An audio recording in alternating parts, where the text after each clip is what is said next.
Sir Jagan అసమర్థత వల్లే ఓడిపోయాడు అని చెప్పి రేవంత్ రెడ్డి అసమర్థత కాదు, పొగరబోత్తనం వల్ల ఓడిపోయాడు. జగన్ పొగరబోత్తనం వల్ల, ఎవడు మాట వెనకపోవడం వల్ల, పరిపాలన తెలియకపోవడం వల్ల ఓడిపోయాడు. జనాలంతా వాళ్ళు ఎడ్యుకేటెడ్, జనాలు యూత్ అంతా ఎడ్యుకేటెడ్. ఎవరికి తెలియదు ఏం లేదు. వీడు చెప్పిన మాటలన్నీ నమ్మడానికి ఎవడు లేడు.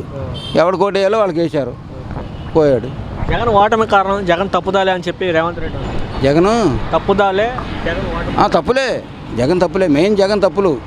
సీనియర్ల మాట, ఏఎస్ల మాట ఇన్ని పరిపాలన చేస్తుంటే బాగుండేది.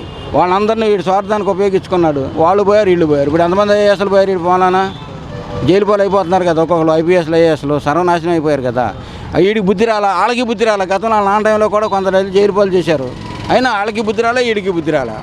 ఇప్పుడు ఇంకా ఈసారి చంద్రబాబు నాయుడు ఇటు వరకు సూచిస్తున్నట్టు వదిలేసాడు కదా సౌమ్యంగా. ఈసారి వదలరు. చంద్రబాబు నాయుడు వదిలిన పవన్ కళ్యాణ్, లోకేష్ వీళ్ళందరూ ఉన్నారు కదా. వీళ్ళకందరూ ఈ సినిమా మామూలుగా చూపించలేదు కదా. ఈసారి వీళ్ళు చూపిస్తారు. సార్ తెలంగాణలో రేవంత్ రెడ్డి మాట్లాడుతూ జగన్ చేసిన తప్పుదాల వల్లే ఓడిపోయారని చెప్పి చెప్పడం అంటే పూర్తిగా అదే అని చెప్పలేం, కానీ కొంత కారణం ఉంటుంది. పూర్తిగా అదే అని చెప్పలేము. ఒకే వేలు వెళ్లకుండా 10 రకాలుగా చూసుకుని వెళ్తుంటే పరిపాలన అనేది సవ్యంగా ఉండేది. ఒకే ధోరణి వెళ్ళబట్టి పరిపాలన అనేది సరిగా లేకపోవడంతో కొంత కారణం అని చెప్తున్నారు. సార్ జగన్ నమ్మి 150 సీట్లు ఇస్తే తన అసమర్థత వల్ల ఓడిపోయాడు అని చెప్పి చెప్పడం జరుగుతుంది రేవంత్ రెడ్డి. అదే ఇప్పుడు అదే క్వశ్చన్ ఇందాక అడిగిన క్వశ్చన్ కూడా ఒకే కారణం, అది ఒకటే కారణం అని ఉండదు. ఇంకా ఒకే క్వశ్చన్ 10 రకాలు ఎటు వెళ్ళినా అటు వస్తుంది కానీ ఆన్సరు అదే. నేను చెప్పింది ఏంటంటే పరిపాలన అనేది అన్ని విధాలుగా చూసుకుంటూ వెళ్ళినట్టయితే బాగుండేది. అయినా అది ఒకే వేలు వెళ్ళడంతో అది జనాలు తీసుకోలేకపోయారు దాన్ని. అది మెయిన్ కారణం, అదే మెయిన్. అని ఏపీ ఎన్నికలపై రేవంత్ రెడ్డి స్పందించారు. ఎవరు చేసిన పాపాలు వారిని ఎంటాడతాయి, 150 సీట్లు ఇచ్చినప్పుడు కహనంతో చలరేగాడు, అందుకే జగన్మోహన్ రెడ్డి ఓడిపోయారని చెప్పి రేవంత్ రెడ్డి అంతా ఎలక్షన్ ఈవీఎంలు అంతా కూడా గ్యాంబ్లింగ్ అనమాట. ఎవరికి అనుకూలంగా ఉంటే వాళ్ళకి వేసుకోవచ్చు. బీజేపీ ఒకసారి టీడీపీకి అనుకూలంగా ఉండి టీడీపీని గెలిపించింది, తర్వాత వైసీపీకి అనుకూలంగా ఉన్నప్పుడు వైసీపీని గెలిపించింది, అంతే. అంటే జగన్ చేసిన తప్పుదాలే పాపాలే వెంటాడుతున్నాయి అని చెప్పి రేవంత్ రెడ్డి. రాజకీయాలకు అందరూ చేసే పాపాలే. రేవంత్ రెడ్డి పాపం చేయకుండా ఉన్నాడు, మోడీ అని చేయకుండా ఉన్నాడు, ఎవరైనా చేస్తారు. సార్ ఇప్పుడు రేవంత్ రెడ్డి గారు ఏపీ ఎన్నికలపై స్పందించారు. ఏపీ ఎన్నికలపై స్పందించారు. ఎవరి పాపాలు వాళ్ళు వెంటాడుతాయని చెప్పారు. అవును, కర్మ సిద్ధాంతం ఎవరిని వదిలిపెట్టదు. అది 151 ఇచ్చినప్పుడు సర్దిద్దుకోలేదు అని చెప్పి రేవంత్ రెడ్డి. అవును, దాన్ని వినియోగించుకోకుండా అది ఏం చేశాడంటే దాన్ని ముందు ప్రజావేదిక కూర్చున్నప్పుడే ఆయన పతనం ప్రారంభమైంది. అది మరి ఇప్పుడు వైసీపీ కార్యాలయాలు కూడా కూర్చున్నారు. అది అక్రమంగా కట్టారు కదా. ఈయన అక్రమంగా కట్టాడు అన్నారు. ఇప్పుడు అది ప్రజావేదిక అక్రమంగా కట్టాడు అంటున్నారు. మంచిన సత్యనారాయణ రాజు ఆశ్రమం అలాంటివి వాటిని ఏమి చేయలేకపోయాడు కదా జగన్. వీళ్ళు పర్మిషన్ లేకుండా కట్టారు, పడగొట్టాలి కూడా. అది జగన్ ఇంటి పక్కన చుట్టుపక్కల ఉన్న వాళ్ళే బీదాబిక్కి చాలా ఇల్లు తీసేశారు.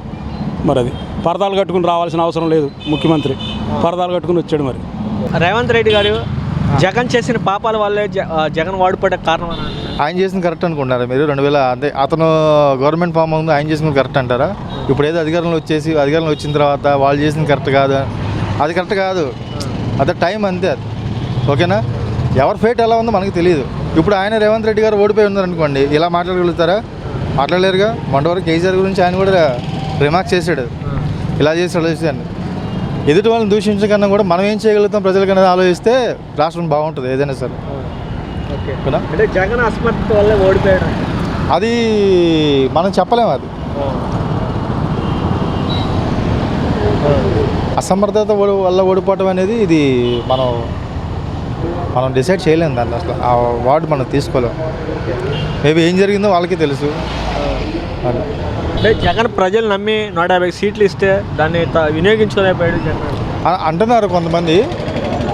బట్ ఏంటనేది మనం వెయిట్ చేయాలి దానికోసం.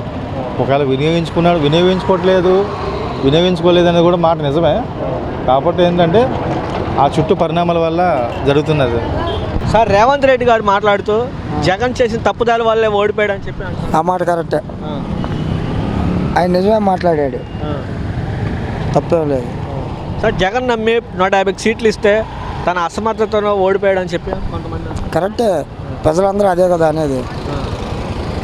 ఆయన చేసిన పనులు ఏమున్నాయి, ఏం లేవుగా. తినడానికి తిండి లేకుండా చేశాడు మెయిన్. దానివల్ల అసత్యం పెరిగింది జనాల్లో.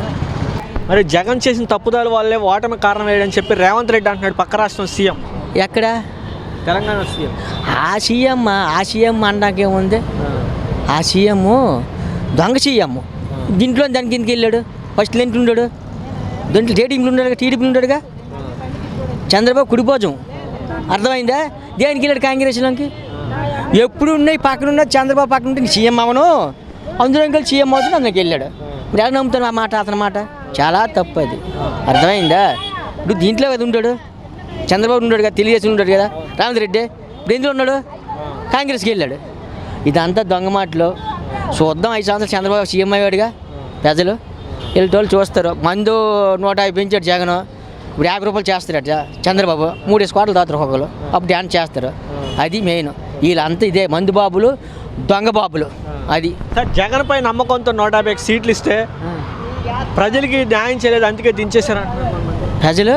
ప్రజలకి న్యాయం చేయలేదు. ప్రజలంటే తినేళ్ళకి ఎప్పుడు ఇక న్యాయం చేయరు, అర్థమైంది? నేను చెప్తాను, తిన్నోడిని మెచ్చుకుంటారు, పెట్టినోడిని మెచ్చుకోరు.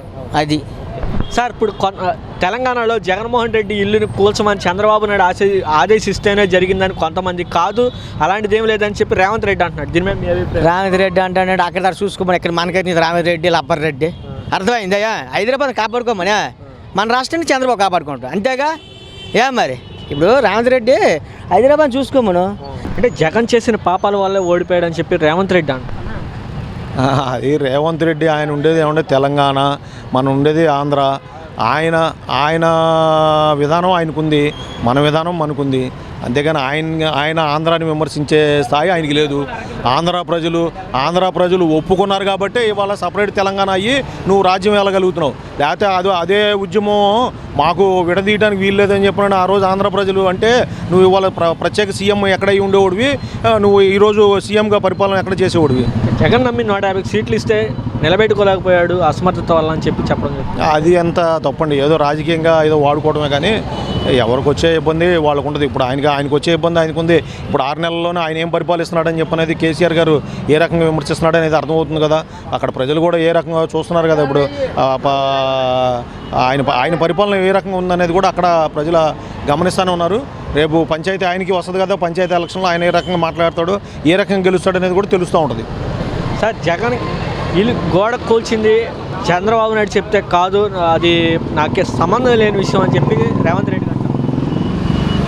గోడ కూల్చడం అంటే రకరకాలుగా ఉన్నాయండి. ఎన్ని రాజకీయంగా ఒకళ్ళ మీద ఒకళ్ళు ఆయన అది చేశాడు, నేను ఇది చేశాను, నేనేదో చేస్తాను, ఆ రకమైన కక్ష సాధింపులు కాకుండా ప్రజా పరిపాలన చేస్తే ఎవరైనా కానీ హర్షిస్తారండి.